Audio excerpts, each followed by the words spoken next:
ఆంధ్రప్రదేశ్ ఎన్నికలకు కూడా సమయం సమీపించింది. స్వల్పకాలంలోనే ఎన్నికలు వచ్చేటువంటి పరిస్థితి ఉంది. ముఖ్యమంత్రి గారు ప్రతిపక్ష నాయకుడు ఎదురు చెప్తున్నటువంటిది ఏంటంటే ఫిబ్రవరిలోనే ఎన్నికలు వచ్చేటువంటి అవకాశం ఉందని చెప్తున్నటువంటి పరిస్థితి. ఎన్నికలు ఎప్పుడు వస్తాయి ఏంటి అనేది రకరకాల ఒపీనియన్స్ ఉన్నాయి, కానీ ఎప్పుడు వచ్చినా కానీ ప్రిపేర్ అయ్యి ఉండాలనేది ఇప్పుడు ఉన్నటువంటి రాజకీయ పార్టీల యొక్క ఉద్దేశం.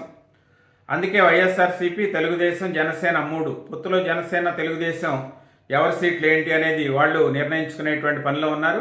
వైఎస్ఆర్సీపీ కూడా వరుసగా ఏ నియోజకవర్గాల సమన్వయకర్తలు ఎవరు ఏంటి అనేది వాళ్ళు కూడా సెట్ చేసుకుంటా పోతున్నటువంటి పరిస్థితి. వాళ్ళు ప్లస్ ఏంటి, మైనస్ ఏంటి, ఎక్కడ ఎవరిని పంపించాలా, ఎక్కడ ఎవరిని ఉంచాలా, ఎవరిని తీసేయాలా అనేటువంటి కసరత్తు అయితే జరుగుతున్నటువంటి పరిస్థితులు మనం గమనించవచ్చు.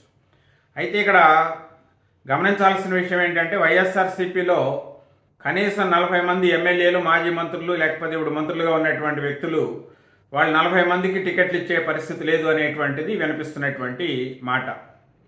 దానికి గల కారణం ఏంటంటే వాళ్ళు గెలిచేటువంటి అవకాశాలు లేవు అని. ఆ గెలిచేటువంటి అవకాశం లేని లిస్టులో అంబటి రాంబాబు గారు ఉన్నారు, పేర్ని నాని గారు ఉన్నారు, మరి కొడాలి నాని గారు ఉన్నారు, ఆయనతో పాటు రోజా మంత్రి రోజా గారు ఉన్నారు, మాజీ మంత్రి అనిల్ కుమార్ యాదవ్ గారు ఉన్నారు. వీళ్ళెవరికి టికెట్లు ఇచ్చే పరిస్థితి లేదు అని చెప్పి ఒక పక్కన వైఎస్ఆర్సీపీ వర్గాలు చెప్తున్నటువంటి మాట. వాస్తవంగా ఏంటంటే వీళ్ళందరూ కూడా ప్రభుత్వానికి మద్దతుగా ప్రెస్లో విపరీతంగా మాట్లాడినటువంటి పరిస్థితి. ప్రత్యేకంగా పవన్ కళ్యాణ్ గారి గురించి విపరీతంగా విమర్శలు చేసినటువంటి పరిస్థితి.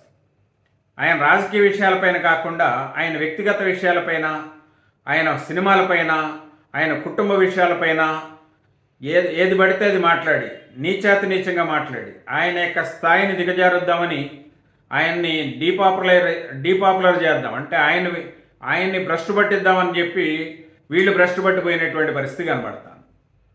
ఆయన ఎప్పుడు వ్యక్తిగత విమర్శలకు పోకపోయినా వీళ్ళు ఎంత రెచ్చగొట్టేట్టు మాట్లాడినా ఆయన వ్యక్తిగత విమర్శలు చేయలేరు.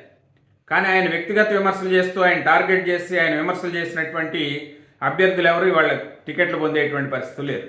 కారణం ఏంటంటే ఆయా నియోజకవర్గాల్లో వాళ్ళ క్రెడిబిలిటీని కోల్పోయారు, ప్రజా విశ్వాసాన్ని కోల్పోయారు, ప్రజల మద్దతు కోల్పోయారు. ప్రజల మద్దతు కోల్పోయిన వ్యక్తులకు టికెట్లు ఇస్తే మరి ముఖ్యమంత్రిగా ఆయన గెలిచేటువంటి అవకాశం ఉండదు. అందుకోసం ఆయన రిస్క్ తీసుకునే పరిస్థితి ఉండదు కదా. జగన్మోహన్ రెడ్డి గారు రిస్క్ తీసుకునే పరిస్థితి ఉండదు. కాబట్టి ఏంటంటే వీళ్ళని తప్పించాల్సిన పరిస్థితి. అంటే ఇంత తీవ్ర విమర్శలు చేసి ఏదైతే ముఖ్యమంత్రి ప్రారంభం కోసం, ఆయన యొక్క ప్రాపకం కోసం వీళ్ళు ఇంత కష్టపడితే తీరా వచ్చేటప్పటికి ప్రజల విశ్వాసం కోల్పోవటం వల్ల కనీసం ఎమ్మెల్యే టికెట్లు కూడా వచ్చేటువంటి పరిస్థితి లేదు. ఈరోజు వాళ్ళని ఎమ్మెల్యేలుగా తప్పించి వేరే వాళ్ళకి, కొత్త వాళ్ళకి టికెట్లు ఇచ్చి వాళ్ళ కోసం వీళ్ళు ప్రచారం చేయాల్సిన పరిస్థితి ఏర్పడింది.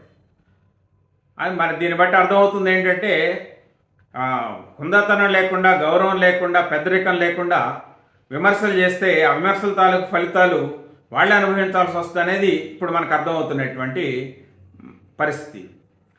అదే హుందాగా విమర్శలు చేస్తుంటే నియోజకవర్గాల్లో వాళ్ళకి నియోజకవర్గాల్లో ఆ పరిస్థితి ఉండేది కాదేమో. ఎంతో కొంత గౌరవంగా, హుందాగా మరి ఎమ్మెల్యేలు, మంత్రులు విమర్శలు చేస్తుంటే ప్రజల్లో కూడా ఇంత వ్యతిరేకత వచ్చి ఉండేది కాదు. పవన్ కళ్యాణ్ ఒక్కడిని చేసి రాష్ట్రంలో ఉండేటువంటి ఎమ్మెల్యేలు, మంత్రులు, ముఖ్యమంత్రి అందరూ తెగబడి విమర్శలు చేస్తూ ఉంటే ఆయనకి సానుభూతి పెరిగింది, వీళ్ళకి వ్యతిరేకత పెరిగింది. ఆ ఫలితంగా ఏంటంటే అదే ఫలితాలు వచ్చేటువంటి అవకాశం కూడా కనబడుతుంది. చూద్దాం ఏం జరుగుతుంది.